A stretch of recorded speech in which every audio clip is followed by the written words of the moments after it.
So alright, hi everyone. I hope you must be doing good. Welcome to Sunday special vlog. So in this vlog हम बात करेंगे इस short hand की book के बारे में.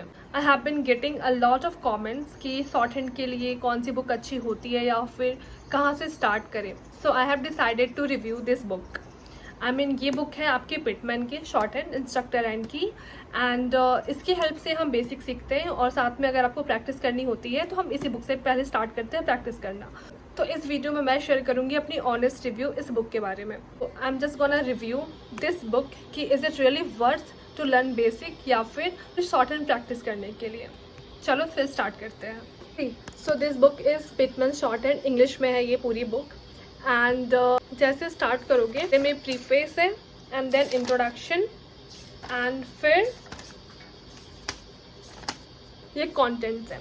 ठीक है, कंटेंट्स में you can see if able ये सारे एक्सरसाइज नंबर दिए हुए हैं कि किस एक्सरसाइज में क्या डिटेलिंग है ये. और फिर हम स्टार्ट करते हैं इसका रिव्यू. तो last year when I enrolled my self in short hand तो मैंने इसी बुक से प्रिपेयर करी थी.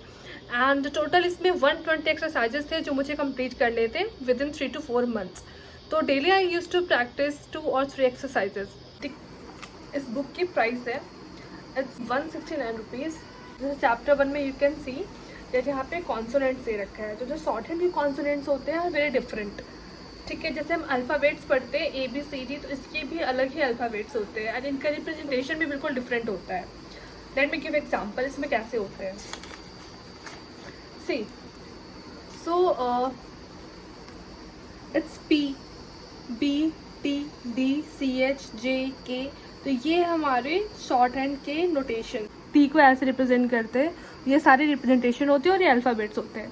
पहले हमें अल्फ़ाबेट्स प्रैक्टिस करने होते हैं और साथ में उसके नोटेशन प्रैक्टिस करने होते हैं. इसके बाद हम जंप करते हैं वॉवेल पे which is our chapter number 2. Just look here very carefully. As you can see जैसे PBTD ये सब है अल्फ़ाबेट्स और इसके नोटेशंस भी बहुत डिफरेंट होते हैं. जैसे P को हम नोट करते अपवर्ड से डाउनवर्ड बट बहुत लाइट में. B के लिए डार्क होता है. देखो P के लिए लाइट स्ट्रोक होगा और B के लिए यह स्ट्रोक डार्क हो जाता है. तो ऐसे रिप्रेजेंट करना होता है. T के लिए स्ट्रेट है, D के लिए डार्क हो जाता है. तो इसलिए मैं बोलती हूँ आप लोगों को कि कोचिंग आप ऑफलाइन ही ज्वाइन करो. बिकॉज ऑफलाइन ज्वाइन करोगे तो आपको गाइड करने वाला कोई रहेगा कि ये डार्क बनाना है या फिर स्ट्रोक डार्क स्ट्रोक यूज़ करना है या फिर लाइट स्ट्रोक यूज़ करना है. दैट्स व्हाई आई से नाउ प्रोनाउंसिएशन में बहुत डिफरेंट होता है. जैसे यहाँ पे CH को चे पढ़ते हैं और ये J है. ये के का हॉरिजॉन्टल होता है लाइट स्ट्रोक और गे का डार्क होता है. तो ये भी डिफ्रेंशिएट करना होता है. L का अपवर्ड होता है, R का डाउनवर्ड होता है. और इसमें भी अलग अलग होते हैं कि कॉम्बिनेशन के R किसके साथ कंबाइन रहेगा तो डाउनवर्ड होगा, किसके साथ कंबाइन होगा तो अपवर्ड होगा. तो ये सारे नोटेशंस होते हैं. जब आप नोटेशंस अच्छे से प्रैक्टिस कर लेते हो फिर हम जंप करते हैं वॉवेल्स के पास. देखो जैसे यहाँ पे वर्ड्स को साथ में मैच करके हम कैसे लिखते हैं ये सारे बताया गया. जैसे P को ऐसे हो गया, फिर P और T कंबाइन हो गया तो P में लाइट स्ट्रोक फिर T का लाइट स्ट्रोक ऐसे मिलके बनता है. फाइन. एंड देन जब ये कंप्लीट होता है तो हम मूव करते हैं vowel which is our chapter 2. तो वॉवेल्स में भी अलग अलग होते हैं. इसमें प्लेसिंग्स होती है, first place, second place, third place. That first place का वॉवेल कहाँ लगता है, सेकेंड का कहाँ लगता है, थर्ड का कहाँ लगता है. जैसे फर्स्ट प्लेस पे होती है और स्ट्रोक जो होता है उसमें लाइन को टच नहीं कर रहा होता है. एंड सेकेंड प्लेस में जो होता है वो लाइन को टच कर रहा होता है और एंड थर्ड प्लेस में लाइन को कट कर रहा होता है. तो ये सारी चीज़ें आपको ऑफलाइन कोचिंग में ही समझ में आ सकती हैं. And one more thing I would like to say कि इसके बाद वॉवेल्स आता है. फिर वॉवेल्स के बाद प्रीसीडिंग वॉवेल्स होते हैं. उसमें अलग रूल होता है. डैट कॉम्बिनेशन ऑफ वर्ड्स क्या होगा, वॉवेल पहले होगा लेटर के तो स्ट्रोक कैसे बनेगी, अपवर्ड बनेगी या डाउनवर्ड बनेगी. ये सारी चीज़ें होती हैं. एंड फिर फ्रेजोग्राफी होती है. फ्रेजोग्राफी मीन्स कॉम्बिनेशन ऑफ वर्ड्स को जब हम एक साथ लिखते हैं विदाउट एनी ब्रेकेज तो उसको फ्रेजोग्राफी कहते हैं.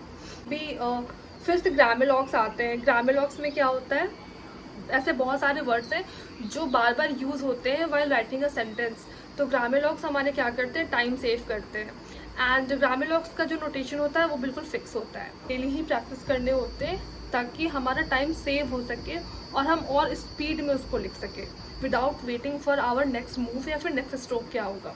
जैसे यहाँ पे इटसेल्फ का ये साइन होता है, दोज का ये साइन होता है, दिस का ये वाला साइन होता है, ठीक है। तो ये सारे ही रेगुलर प्रैक्टिस करने होते हैं, तभी आएगा ये, तभी ये फ्लो में आता है। तो ये जैसे मैंने एक रूल बना के लिखा था जब मैं कोचिंग में थी, तो कि दैट इसके बाद से कौन सा लूप होगा, जैसे स्ट्रेट कॉन्सोनेंट के साथ एफ या बी यूज़ होता है तो सर्कल कैसे बनता है, सर्कल की डायरेक्शन क्या होती है। तो ये सारी चीज़ें यू कैन सी हियर, ये मैंने नोट करके रखा हुआ अपने बुक में कि वाइल प्रैक्टिसिंग मुझे बार बार पेज नहीं पलटना पड़े एंड मैं यहीं से अपने कॉन्सेप्ट क्लियर कर सकूँ। एक टॉपिक के एंड में 4 एक्सरसाइजेज होती हैं as you can see here.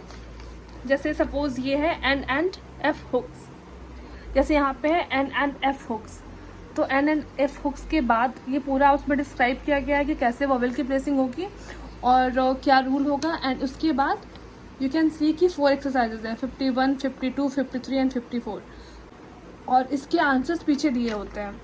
तो अगर आपको डाउट होता है तो आप पीछे से भी आंसर चेक कर सकते हो कि आपने सही लिखा है या गलत लिखा है। ऐसा करके हमें टोटल 120 तक करना होता है एक्सरसाइज तक। वाई 120? बिकॉज 120 के पहले ही सारे रूल्स होते हैं और सारे हुक्स होते हैं और सबकी डायरेक्शन होती है, वॉवेल्स की सारे रूल्स होते हैं। एंड 120 तक जब आप पहुंचोगे तो वहाँ से स्टार्ट हो जाता है आप जाते हैं लॉन्ग डिक्टेशंस।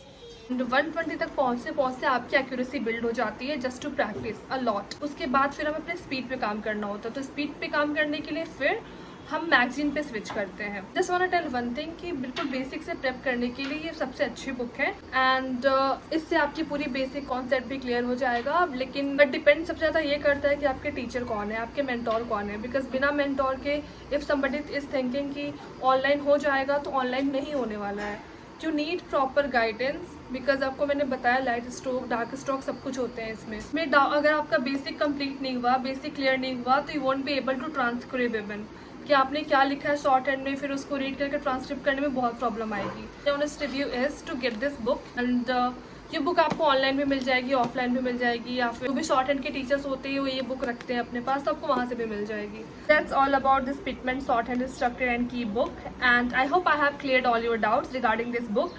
सो अभी तक आपने स्टार्ट नहीं किया शॉर्ट हैंड की प्रिपरेशन करना तो please join a coaching because time बहुत कम है एंड जो भी मैं डेली टारगेट देती हूँ उसको भी फॉलो करते रहो। It's never too late to start anything, right. So फिर कल मिलते हैं with new target sharp at 7 AM।